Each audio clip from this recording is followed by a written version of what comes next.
Hello বন্ধুরা, তো আজকে আমি দেখাবো একটা কুচি দেওয়া বালিশের কভার।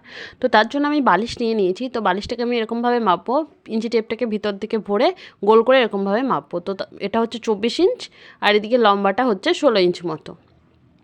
বালিশের মাপটা আমি নিয়ে নিয়েছি। এবার আমি কাপড়টাকে দুভাঁজ করে রেখে দিয়েছি। এবারে যে আমার মাপ হয়েছে তার থেকে 2 ইঞ্চি বেশি নিয়েছি, এদিক থেকেও 2 ইঞ্চি বেশি নিয়েছি, আবার এদিক থেকেও 2 ইঞ্চি বেশি নিয়েছি। ওদিকে 16 ছিল, কিন্তু আমি এখান থেকে 18 নিয়েছি। আর লাগবে ছোট কাপড়, একদম অনেকটা লম্বা, আর এদিকে চওড়াটা হচ্ছে 2.5 ইঞ্চ মতো। একটা সাইড আমি সেলাই করে নিয়েছি। তো এবার কাপড়টাকে সমানভাবে রেখে মাঝ বরাবর কেটে দেব। ভীষণই সহজ পদ্ধতি, তোমরা যদি দেখো পুরো ভিডিওটা অবশ্যই বাড়িতে পারবে। তো মাঝ বরাবর কেটে দেওয়ার পর আমি ওপর থেকে 4 ইঞ্চ একটা দাগ কাটবো। এবারে ওই দাগ বরাবর আমি এটাকে কেটে আলাদা করে দেবো একটা পার্ট।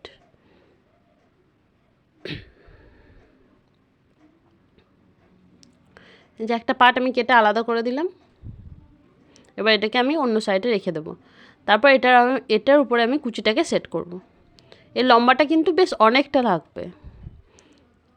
তো এরপর দেখো আমি এরকমভাবে কুচিটাকে এই একটা কাপড়ের উপর সেট করে নেব।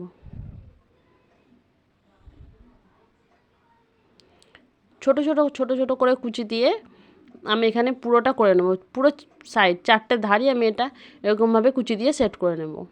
আর কুচিটা একটু যত ছোট করবে তত দেখতে ভালো লাগবে। তো আমি এরকমভাবেই একদম পুরো 4 ধার কুচি দিয়ে সেট করে নেব।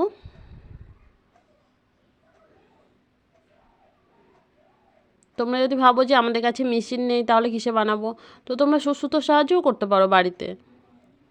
আমি যেরকমভাবে মেশিনে করছি তোমরা সেরকমভাবে বাড়িতে সুতোর সাহায্যে করে নিতে পারবে।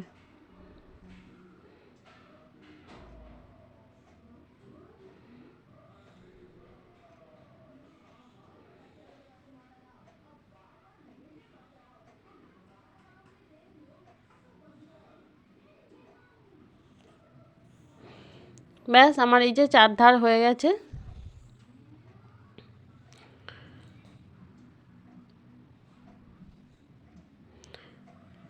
এরপরে আমি একটা কাপড় নিয়েছি, যেটা তোমার ওই যে 4 ইঞ্চ মতো কেটে বাদ দিয়ে রেখেছিলাম, ওটা কিন্তু আমি ডবল করে নিয়েছি, 8 ইঞ্চ মতো নিয়েছি এই দিকে লম্বাটা চওড়াটা।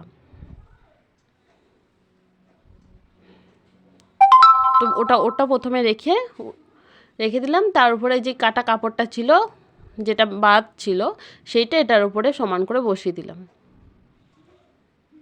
তারপর এবার 4টে ধারই সেলাই করে নেব। এই যে আমার সেলাইও হয়ে গেছে। এবার আমি উল্টে দেব।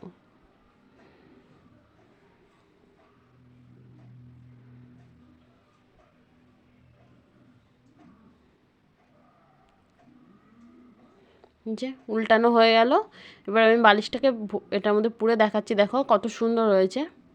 আর ভীষণই সহজ তোমরা সুতোর সাহায্যেও করতে পারো, আর যাদের কাছে মেশিন আছে তারা মেশিনের সাহায্যেও করে নিতে পারো।